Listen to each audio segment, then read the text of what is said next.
जिंदगी में बेशुमार किस्म के दिलचस्प और खूबसूरत गांव के बारे में तो जानते ही होंगे, मगर क्या आप किसी ऐसे गांव के बारे में भी जानते हैं जो पाकिस्तान और भारत के बॉर्डर पर पाकिस्तान का आखिरी गांव कहलाया जाता है? अगर आप इस दिलचस्प गांव के बारे में नहीं जानते तो ये वीडियो आपके लिए है, क्योंकि इस वीडियो में हम आपको एक ऐसे गांव के बारे में बताएंगे जो भारत और पाकिस्तान का जुड़वा गांव कहलाया जाता है। इस वीडियो में हम जानेंगे कि यहाँ लोग कैसे रहते हैं, ये लोग काम काज कैसे करते हैं और इंडिया पाकिस्तान के इस जुड़वा गांव में लोग किस किस तरह की चीजें एक दूसरे के साथ तकसीम कर रहे हैं। जबकि इस वीडियो में आपको एक ऐसे गांव के बारे में भी बताया जाएगा जहां का हर शहरी नमाजी है, जहां कभी सिगरेट नहीं पिया जाता और न ही यहां किसी किस्म की फजूल रसूमात को अपनाया जाता है। और यकीनन हमारी आज की वीडियो भी आप लोगों को काफी ज्यादा एंटरटेन करने वाली है। दोस्तों, आपको बताते चलें कि कसूर से तकरीबन 7 किलोमीटर की दूरी पर एक ऐसा गांव भी वाक़ है जिसे गंडा सिंह के नाम से जाना जाता है। दरअसल पहले यहाँ एक गंडा सिंह नामी शख्स रहता था जिसके नाम पर इस गांव को आबाद किया गया। कहा जाता है कि जब पाकिस्तान और भारत दो हिस्सों में तकसीम हुए तो इस गांव का आधा हिस्सा भारत और आधा हिस्सा पाकिस्तान की हदूद में चला गया। पाकिस्तान के हिस्से में आने वाला गांव बहावल नगर पंजाब का हिस्सा बन गया और भारत के हिस्से में जाने वाला गांव राजस्थान का हिस्सा कहलाया जाने लगा। जबकि ये वही गांव है जो पाकिस्तान और भारत की बॉर्डर पर जीरो लाइन पर वाक़ है। अगर आप कसूर से आगे जाएं तो एक ही रोड जाता है जो सीधा इंडिया की तरफ जाता है और यहाँ से चंद ही किलोमीटर के फासले पर पाकिस्तान और इंडिया का बॉर्डर दिखाई देता है और फिर उससे आगे भारत के मुख्तलिफ किस्म के देहाती इलाके आना शुरू हो जाते हैं। जैसे ही आप गंडा सिंह पहुंचते हैं तो इससे थोड़ा सा आगे अगर जाया जाए तो एक घना जंगल दिखाई देता है। इस जंगल में मुख्तलिफ किस्म के दरख्त लगाए गए हैं, जबकि यहाँ कुछ दरख्त ऐसे हैं जिन पर मजे मजे के फल नजर आते हैं। अगर आप इस जंगल में जाएं और यहाँ आपको कोई फल नजर आ जाए तो आप इस फल को तोड़कर खाए बगैर यकीनन नहीं रह सकेंगे। इस जंगल को क्रॉस किया जाए तो आपको बिल्कुल सामने भारत का बॉर्डर नजर आता है, जहां भारत की फसलें दिखाई देती हैं। इन फसलों में रोजाना की बुनियाद पर भारतीय लोग आते हैं और यहाँ काश्तकारी का काम करते हैं और फिर काम खत्म करके वापस अपने घरों को रवाना हो जाते हैं। भारतीय लोगों की कुछ जमीन का हिस्सा पाकिस्तान की हदूद में भी आता है। जब ये काश्तकारी करते पाकिस्तान की हदूद में आते हैं तो इनके साथ भारतीय फौज के चंद सिपाही भी होते हैं। ये लोग सब्जियां उगाते हैं, बीज बोते हैं और गंदम वगैरह का काम करते हैं और फिर शाम होते ही वापस चले जाते हैं। और ये सब काम पाकिस्तान के लोग अपने एरिया में खड़े होकर देखते भी हैं, जो कि वाकई एक दिलचस्प नजारा है। गंडा सिंह के घने जंगलात से अगर बाहर निकला जाए तो एक खूबसूरत नदी नजर आती है जिसमें हर वक्त पानी बहता रहता है। इस नदी की सबसे दिलचस्प बात यह है कि इसमें बहने वाला पानी पाकिस्तान की हदूद से नहीं बल्कि भारत की हदूद से आता है।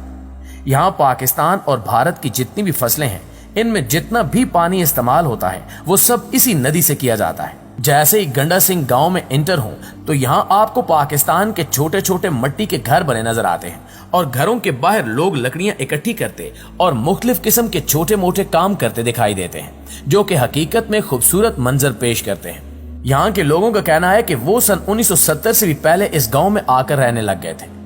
अगर बात की जाए यहाँ के लोगों के रहन सहन की तो आज भी इस गांव में कच्चे मकान बने हुए हैं जो कि बिल्कुल जीरो लाइन पर मौजूद हैं। इन घरों से आगे अगर आप एक दो कदम भी बढ़ाएंगे तो आप इंडिया की हदूद में चले जाएंगे। पाकिस्तान और भारत के घरों के दरमियान सिर्फ एक पतली सी सड़क है जिस पर दोनों ममालिक के फौजी भी गश्त करते रहते हैं। यहाँ के लोगों के घरों के अंदर तमाम तर चीजें भी मिट्टी की बनी हुई हैं। यहाँ के लोगों ने मिट्टी के चूल्हे बना रखे हैं जिनमें ये लोग लकड़ियां जलाकर खाना पकाते हैं। इसके अलावा इन लोगों के बर्तन भी ज्यादातर मिट्टी के ही हैं जिनमें खाने पीने का अपना ही मजा है। अगर आप यहाँ जाकर मिट्टी के बर्तनों में साग के साथ खालिस लस्सी पी लें तो शायद ऐसे लजीज खाने का टेस्ट आप अपनी जिंदगी में कभी नहीं भूलेंगे। कहा जाता है कि गंडा सिंह के गांव की गलियां पाकिस्तान की सबसे आखिरी गलियां हैं, क्योंकि फिर इससे आगे इंडिया का इलाका शुरू हो जाता है। पाकिस्तान के इस गांव में एक खूबसूरत नहर भी दिखाई देती है जो सीधी भारत से आती है और फिर पाकिस्तान की हदूद से घूमकर वापस भारत की तरफ चली जाती है।